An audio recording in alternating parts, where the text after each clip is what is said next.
지난주 살펴봤던 것은 사람 사이의 관계에 관한 것이었고, 또 첫 번째 주에 살펴봤던 것은 하나님과의 관계에 관한 것이었고, 오늘은 우리 개인의 성품에 관련된 그 열매들입니다. 충성, 또 절제, 온유, 이 세 가지를 살펴보면서 저와 여러분이 은혜 받기를 원하고, 또 특별히 이 열매들을 우리 모두가 소유하고 돌아가시길 주의 이름으로 축복합니다.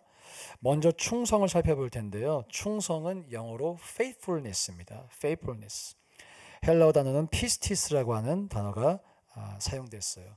믿음이라는 의미도 있고, 신뢰라는 의미도 있고, 충직함이라는 의미도 있고, 신실함이라는 의미도 있는, 그것이 지금 충성이라고 번역이 되었어요.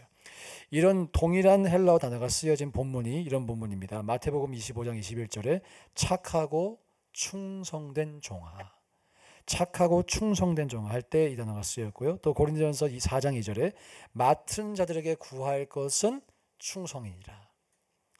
직분을 맡은 자, 사명을 맡은 자들에게 구할 것이 바로 이 충성이다. 이 밤에 나오신 여러분들에게는 다 충성이 필요한 줄 믿습니다. 그리고 계시록 2장 10절에 죽도록 어떻게 하라? 충성하라. 그때도 똑같은 충성이 사용되었어요. 그리하면 생명의 멸류관을 내게 주리라. 이런 말씀이 있죠. 이렇게 충성, faithfulness, 한결같다, 신실하다, 믿음직스럽다 라고 하는 의미가 있는데, 성경에서 이런 사람들을 한번 찾아볼까요? 성경에 충성된 사람 누가 있었을까요? 전 요셉이 떠올랐어요.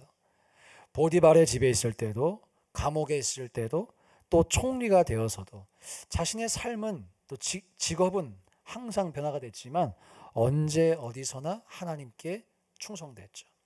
또 사람에게도 충성했어요. 한결같은 신실한 사람이었습니다. 감옥에 갔다고 하나님을 원망하지도 않았고, 노예로 팔렸다고 하나님을 떠나지도 않았고, 그 신실함을 보여주는 것이 요셉의 인상이라고 생각합니다. 또 다니엘이 또 떠올랐어요. 다니엘과 세 친구들, 다니엘과 친구들이 이 바벨론 왕에게 충성하기보다는 하나님께 충성했어요. 시험을 견디고, 그래서 사자굴과 풀무불에서도 구원을 받게 되었어요. 근데 이 요셉과 다니엘의 인생을 한번 살펴보니까 둘 다 충성스러운 사람인데, 둘 다 또 어떤 사람입니까? 이민자로서 크게 쓰임받은 사람이에요. 그렇죠. 자기가 태어난 나라가 아니라 다른 나라에 가서 이민자로서, 2세로서 크게 쓰임받은 사람들.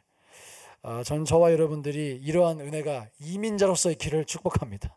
충성스러운 사람 하나님이 사용하세요. 하나님이 축복하세요. 높여주세요. 자, 그런데 우리에게 고민이 있죠. 이 충성스럽다는 것과 신실하고 한결같은 것인데, 다 한결같고 싶으시잖아요. 그렇죠? 다들 한결같고 싶으신데, 한결같음이 쉽드냐 어렵드냐? 쉬우십니까 어려우십니까? 쉽지 않죠. 그래서 오늘은 어떻게 하면 우리가 충성될 수 있을까? 어떻게 하면 이 충성의 열매를 맺을 수 있을까? 조금 실천적인 방법을 소개를 하고자 합니다. 먼저 여러분, 충성된 사람이 되기를 원하신다면 작은 일에 충성하시기 바랍니다. 누가복음 16장 10절에 지극히 작은 것에 충성된 자는 큰 것에도 충성된다 말씀이 있어요. 지극히 작은 일에 충성을 하라는 것이죠. 하나님은 작은 그 책임 속에서 우리의 진실함과 인격을 보세요. 이 일 너무 작은 일이라서 사람들에게 티도 안 날 거야. 또 하나님도 이런 것들은 그냥 넘어가실 거야 라고 생각하는 바로 그 일. 여러분, 그 일에 충성되시기 바랍니다. 그러면 어느새 우리도 모르게 큰 일에도 충성된 자가 될 거야 라고 하는 것이 예수님의 말씀인 것이죠. 저와 여러분 모두가 눈에 잘 보이지 않고 티가 나지 않는 작은 일에 충성하실 수 있기를 간절히 소망합니다. 간절히 소망합니다. 사실 이 교회라고 하는 공동체도요, 그렇게 눈에 보이지 않는 작은 일에 충성하시는 분들이 충성하시기 때문에 쉽게 말해 굴러갑니다. 교회가 돌아가는 거예요. 전 지난주 야외 예배 때 깜짝 놀랐어요. 우리 밥 먹는 식탁에 그 식탁불을 가져올 생각을 도대체 누가 하셨는지. 누군지 말씀도 안 하시네. 그렇죠? 칭찬해드리고 싶습니다. 사실 그 작은 거죠. 작은 배려일 수 있죠. 그런 배려 참 대단한 것 같아요. 우리 한 예배를 드리기 위해서도 수많은 작은 손길들이 필요하잖아요. 우리가 그렇게 작은 일에 충성하여서 큰 일도 감당하게 되기를 간절히 소망합니다. 두 번째로 이 충성의 시작이 작은 일에 충성한 것이라면 충성이 성장하거든요. 어떻게 할 때 이 충성이 성장할까요? 이것이 중요한 비결인데 여러분 하나님과 가깝게 지냈어요. 신실하신 하나님과 교제하고 하나님의 영향을 받으세요. 더 정확한 표현으로 하나님을 닮아가시기 바랍니다. 여러분들 인정하지 않으실지 모르겠지만 저는 목회자로서 확신하는 게 있어요. 부부는 닮았어요. 예, 인정을 안 하신 눈치인데 부부는 닮았어요. 정말 닮았어요. 안 믿으셔도 닮았어요. 왜 그렇습니까? 많은 시간을 함께 보내기 때문에, 서로 영향을 주고받기 때문에. 제가 저희 교회 이제 교육자를 보면서 느끼는 게 또 있어요. 점점 저를 닮아가요. 영향을 받는 거예요. 영향을. 여러분 하나님과 함께 보내는 시간이 많아지면 많아질수록 하나님을 닮아갑니다. 신실하심도 닮아갑니다. 한결같음도 닮아갑니다. 그 은혜를 우리가 누리자는 것이죠. 내가 충성돼야 돼. 충성돼야 돼. 그래 결심했어. 예, 그런 결단도 귀중한 결단이지만 그것만으로 부족한 거예요. 정말 충성이 성장하고 싶으십니까? 하나님과 가까워지세요. 하나님을 닮아가시길 주님의 이름으로 축복합니다. 우리가 신앙생활을 하면서 자주 하는 실수 중에 하나가 있어요. 내가 해야 된다는 생각이에요. 내가. 예, 인간의 책임이 있죠. 인간이 감당해야 될 영역이 있어요. 하나님이 하실 일도 있지만 내가 해야 할 영역이 분명히 있죠. 그런데 여러분 하나님이 하시는 일이 있어요. 이 두 가지를 늘 기억하는 것이 신앙의 균형입니다. 그렇죠? 내가 주님께 나아가면 주님이 일하세요. 오늘 여러분이 이 밤에 주님 앞에 나오셨죠? 주님이 일하십니다. 믿으셔야 됩니다. 바울이 이런 고백하죠. 나는 씨를 뿌렸고 아볼론 물 줬지만 누가 자라게 하셨다? 하나님이 자라게 하셨다. 철저한 신앙의 고백입니다. 그럼 하나님이 무엇을 자라게 하셨어요? 신앙을 자라게 하셨죠. 고린도 교인들의 신앙을 자라게 하셨어요. 여러분의 신앙 안에는 성령의 열매가 포함됩니까? 안 됩니까? 되죠.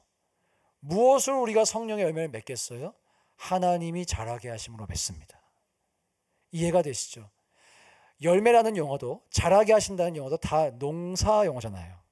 그런데 결정적으로 씨를 뿌리고 물을 주지만 결정적으로 자라게 하시는 분이 누구시다? 하나님이시다. 하나님이시다. 자, 요한복음 15장에 포도나무 비유가 등장합니다. 여기서 핵심이 무엇입니까? 포도나무이신 예수님께 붙어 있는 것. 붙어 있기만 하면 열매가 맺혀요, 안 맺혀요? 맺혀요. 내가 스스로 열매를 맺어야 된다고 생각하면 이거 본문을 오해하는 것이에요. 예수님이 하실 일까지 내가 해야 된다고 착각하는 거예요. 예수님 분명히 말씀하셨어요. 나는 포도나무고 너희는 가지다. 가지의 역할은 무엇입니까? 포도나무에 붙어 있는 거예요. 나무의 역할은 그 가지를 통해 열매를 맺는 거예요. 오늘 예수님과 우리의 이 job description이 분명해지시기를 축복합니다. 내가 할 일이 있고 하나님이 하실 일이 있어요. 그래서 여러분 충성이 성장하고 싶으십니까? 다른 열매들도 마찬가지죠. 다른 신앙의 열매들이 맺히기를 원하시니까 하나님과 가까이 교제하세요. 그것이 열쇠입니다. 그럴 때 이런 일이 생길 거예요. 내가 변했네? 그런 고백 한 번쯤은 있으시지 않으세요? 야, 우리 남편이 달라졌어요. 우리 아내가 달라졌어요. 하지만 내가 변화되었구나라는 고백. 여러분의 신앙의 여정 가운데 분명히 있으실 거예요. 누가 변화시키셨나요? 하나님이 하셨어요. 하나님이 하셨어요. 저는 저희 교회 안에서도 그런 변화를 봅니다. 야, 이분이 이렇게 변하셨네. 누구라고 말은 못하지만 입이 근질근질하지만 이분이 이렇게 변하셨네. 예, 말하지 않아도 아시죠, 여러분들? 이야, 이분이 이렇게 변하셨어. 누가 하셨습니까? 하나님이 하셨어요. 하나님이 하시는 그 일이 저와 여러분에게도 있을 줄 믿습니다. 이것을 믿고 주님 앞에 가까이 나아가시기를 주의 이름으로 축복합니다. 자, 두 번째 온유입니다. 온유, gentleness. 온유함이 젠틀하다는 말이라고 이제 합니다. 유순하다. 또 이 헬라어 정의 중에 우리가 조금 살펴봐야 할 것이 힘을 절제한 부드러움이라는 뜻이 있어요. 힘을 절제하는 부드러움. 힘이 없는 게 아니에요. 힘이 있어요. 유약한 것이 아닙니다. 힘이 있지만 내 내면은 단단하지만 겉으로는 절제하는 거예요. 온유하다라고 합니다. 그것을. 이런 온유한 사람이 받는 복을 성경이 소개하죠. 마태복음 5장 5절에 온유한 자는 복이 있나니 그들이 뭘 받아요? 땅을 받아요. 땅을. 우리 교회는 이 복이 좀 필요해요. 지금 땅이 필요해가지고 여러분 온유하시기를 축원합니다. 좀 온유해 주세요. 저도 온유하게. 그래서 다 같이 온유해서 우리 땅 받기를 원합니다. 예. 땅 받는다. 한국인 또 땅을 좋아하잖아요. 그렇죠? 땅을 받아야 돼요. 우리가. 온유한 자는 복이 있나니 그들이 땅을 기업으로 받을 것이다. 또 이 온유는 성경에 보면 하나님의 일을 하는데 필요한 것입니다. 직분자들, 사역자들 너무나 필요한 열매인 것이에요. 갈라디아서 6장 1절에 이런 말씀이 있어요. 온유한 심령으로 그러한 자를 바로잡고. 온유한 심령으로 잘못 행동하는 사람을 바로 잡으라는 거예요. 누군가를 바로 잡을 때, correct 할 때 여러분 힘이 필요합니다. 힘이 필요해요. 아까 온유함이 힘을 절제하는 것이라고 말씀드렸죠. 힘을 다스리는 것이라고 말씀드렸어요. 힘이 분명히 필요합니다. 근데 그것을 부드럽게 사용하는 것이 능력인 것이죠. 특별히 교회 안에서 이 힘을 다스리는 부드러움이 사역하는 데 너무너무 많이 필요한 것을 고백하게 돼요. 윽박질러서는 힘을 마음껏 사용해서는 야생마같이 우리가 사역해서는 될 일도 안 될 수 있어요. 변화될 사람도 변화 안 될 수 있고요. 들을 말도 안 들을 수 있어요. 여러분 온유하시기를 축복합니다.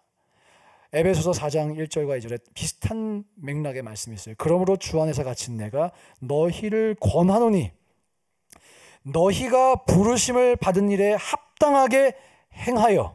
자, 감옥에 있는 바울이 에베소 교회를 향해서 너희가 부르심을 받은 일에 합당하게 행해라. 일을 하라는 거죠.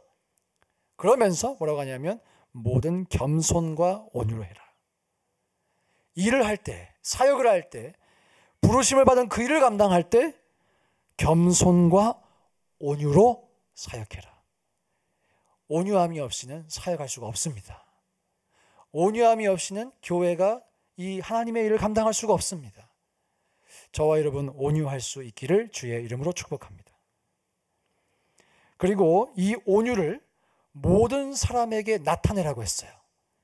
디도서 3장 2절에 다투지 말며 관용하며 모든 사람에게 온유함을 나타내게 하라.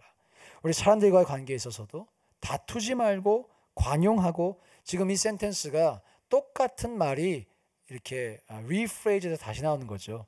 다투지 않는 것, 관용하는 것, 모든 사람에게 온유함을 나타내는 것, 똑같은 의미라는 거예요. 여러분 우리 교회에서 싸우지 마시기 바랍니다. 다투지 마시길 축복합니다. 관용하라. 관용하라. 모든 사람에게, 이게 또 중요해요. 모든 사람에게 온유함을 나타내게 하라. 그러니까 여러분의 온유함이 visible 해야 돼요. 사실 온유함은 invisible한 가치인데 놀랍게도 성경은 이 온유함을 visible하게 나타내라고 말씀하고 있어요. 여기서만 그렇게 말씀한 게 아니라 빌립보서 4장 5절에 이런 말씀이 있어요. 너희 관용을 모든 사람에게 알게 하라. 여기서 이 관용이란 말이 온유함으로 치환될 수 있습니다. 너희 온유함을 모든 사람에게 알게 하라. 이것이 그리스도인의 사명입니다, 여러분. 사명입니다. 우리의 온유함이 모든 사람에게 나타날 수 있기를 축복합니다. 그렇게 온유함이 보였던 사람이 있었어요. 성경에 모세였어요. 모세. 민수기 12장 3절에 이 사람 모세는 온유함이 지면의 모든 사람보다 더하더라. 그렇죠.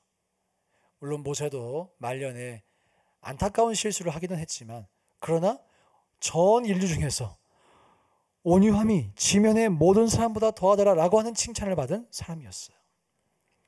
모세가 이스라엘 백성들을 이끌면서 솔직히 얼마나 스트레스를 많이 받았을까?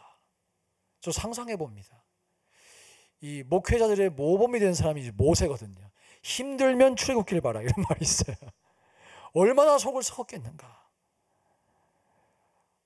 정말 속 많이 썩었을 것 같아요. 스트레스 많이 받았을 것 같아요. 근데 온유했어요. 온유했어요. 또 우리 신앙의 모범이 되시는 예수님, 십자가에서도 고백하셨어요. 아버지여, 저들을 사하여 주옵소서. 조롱을 받으면서도, 고통을 받으면서도 온유하게 하나님께 저 죄인들을 용서해 달라고 말씀하셨습니다. 예수님을 볼 때 여러분 온유함이 보이시죠? 모세를 볼 때 그 온유함이 보이시죠? 바로 이렇게 우리의 삶에서 온유함이 나타나야 된다. 전 저와 여러분이 그런 사람으로 인정받을 수 있기를 축복합니다. 성경의 명령이에요. 성경의 명령. 내가 원래 성격이 좀 더러워서 말이야. 이제부터 그런 핑계는 그만. 이제부터 안 통해요. 성령이 내 안에 계시고 내 안에서 그 온유함을 나타내기 원하세요. 여러분의 삶을 통해 하나님께서 사람을 변화시키시고 다듬어 가시면 이렇게까지 변화시키실 수 있구나 라는 것을 보여주시기를 원하십니다. 원하십니다. 저 뒤에 저희 어머니랑 동생이 앉아 있는데 제가 어떤 인간이었는지 두 분에게 꼭 물어보세요. 20년 전에 어떤 인간이었는지 정말 개차반이었어요. 그런 저를 이렇게 변화시키신 것, 하나님의 살아계심의 증거라고 저는 생각해요. 여러분, 이러한 증거가 우리 모두에게서 나타나는 것이 하나님의 뜻이라는 것입니다. 할렐루야. 여러분 서로 또 배우자에게 온유하시기를 축복합니다. 아멘 적으신데 온유하시기를 축복합니다. 자녀에게, 부모에게 온유하시기를 축복합니다. 가장 가까운 사람에게 온유하셔서 여러분의 그 온유함을 모든 사람들에게까지 드러내실 수 있기를 주님의 이름으로 축복합니다. 자, 마지막으로 절제가 있어요. 절제. 이 절제에는 세 가지 차원이 있다고 생각합니다. 첫 번째 절제는 욕망을 절제하는 것. 나의 욕구를 절제하는 것. 두 번째, 감정을 절제하는 것. 또 세 번째, 복음을 위해서 나의 권리와 자유를 절제하는 것. 이 모든 것을 포함하고 있어요. 모든 내용을 포함하는 것이 바로 이 절제라고 하는 단어입니다. 자, 고린도전서 9장 25절에 이런 말씀이 있어요. 이기기를 다투는 자마다 모든 일에 절제하나니. 여러분 목표가 있으십니까? 목적이 있으십니까? 절제하셔야 돼요. 내 누리고 싶은 거 다 하면서 내 욕구를 다 충족하면서 이루어야 할 목표를 이루기 어려워요. 그렇죠? 이기기를 다투는 자마다 모든 일에 절제한다.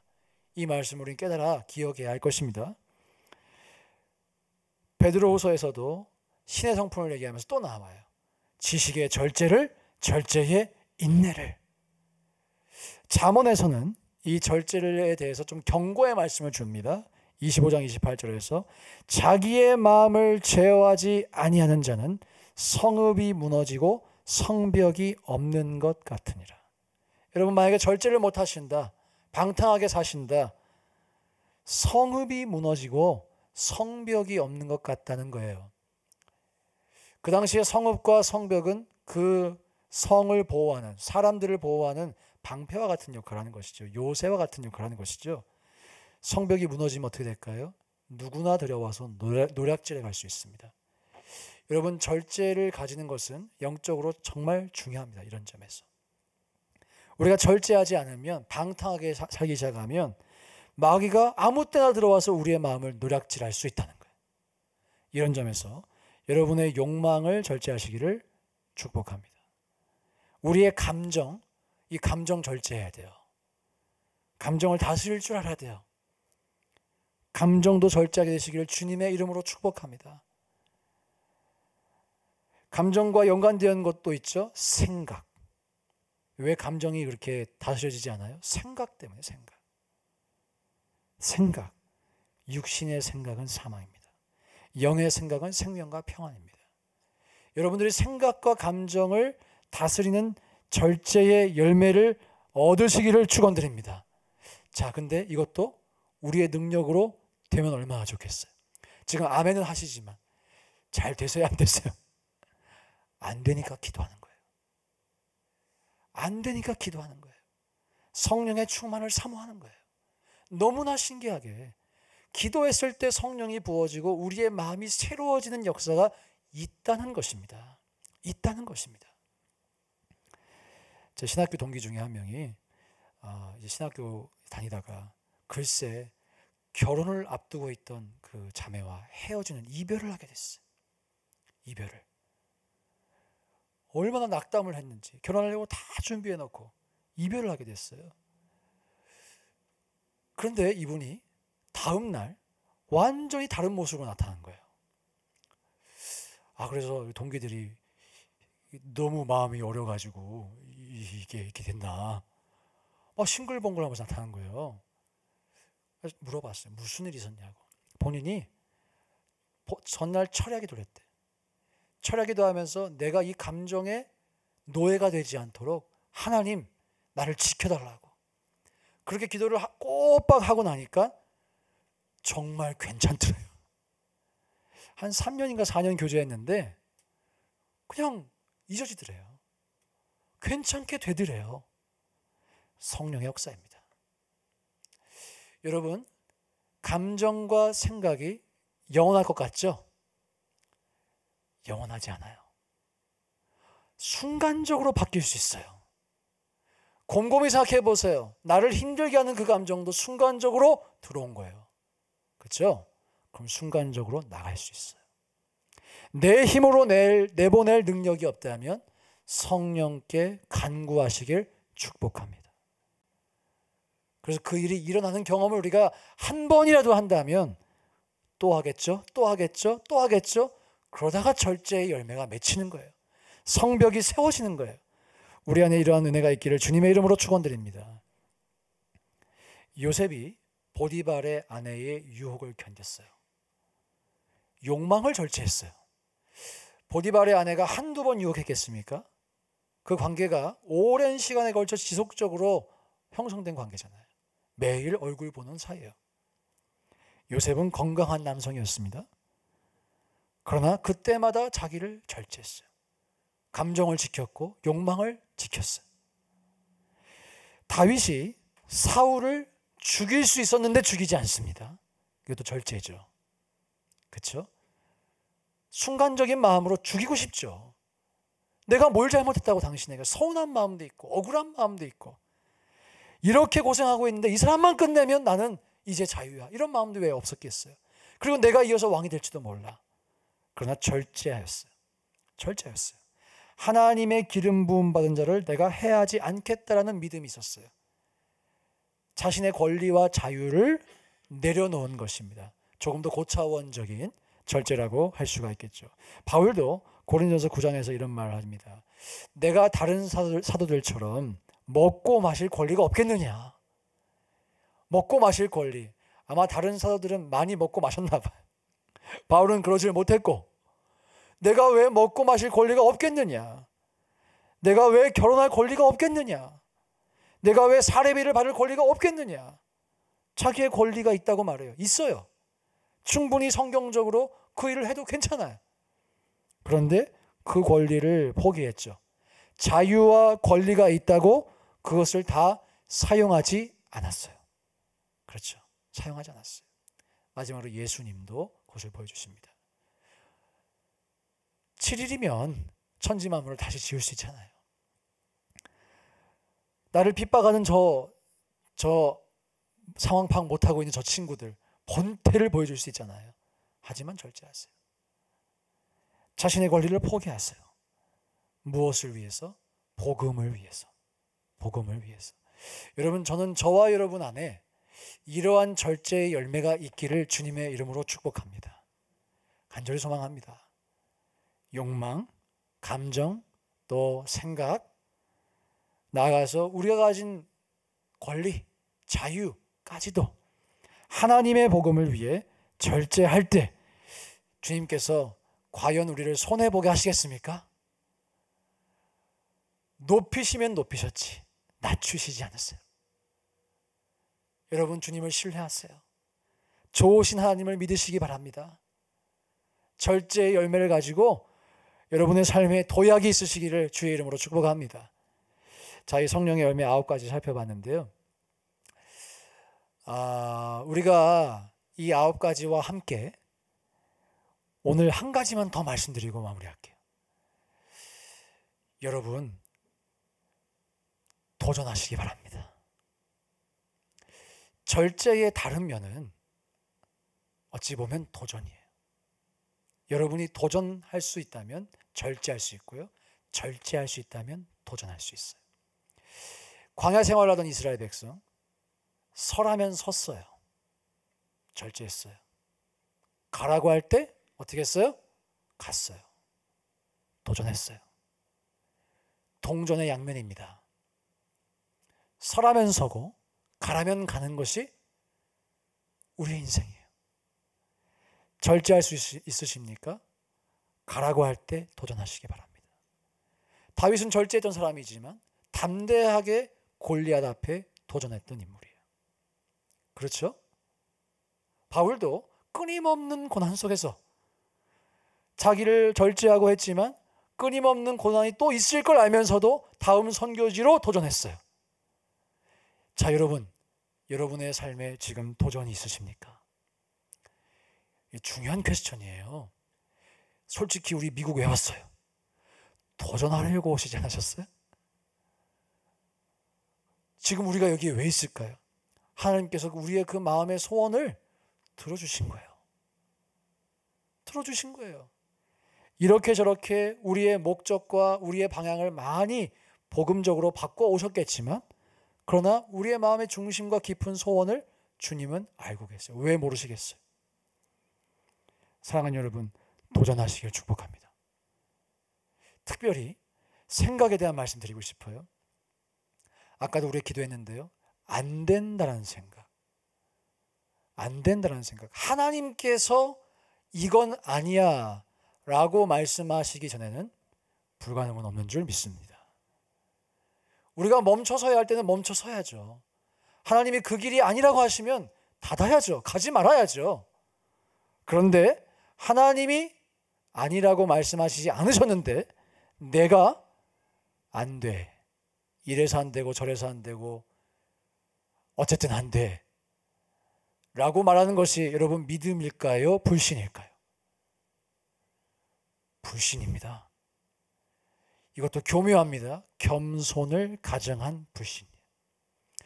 저는 여러분의 마음속에 여러분의 의도와 동기가 정말 하나님을 사랑하신다면, 정말 주님의 나라와 영광을 여러분들이 추구하시다면 우리 끊임없이 도전해야 하는 줄로 믿습니다. 끊임없이 도전하시길 축복합니다. 예, 우리 폴킴, 요셉과 다니엘처럼 이 시대에 위대하게 쓰임 받으시기를 God bless you. 아멘. 예. 아니 진지하게 생각하셔야 된다니까. Do not limit yourself. 이 생각을 그냥 적극적 사고방식 혹은 요즘 목사님이 조용기 목사님 책을 많이 읽으셨나? 이렇게 생각하지 마세요. 아니 생각해 보세요. 성경에 다윗이 골리앗과 싸우러 나갔잖아요. 나갔잖아요. 모세가 순종하다가 홍해를 만났을 때 하나님이 홍해를 가르쳤잖아요.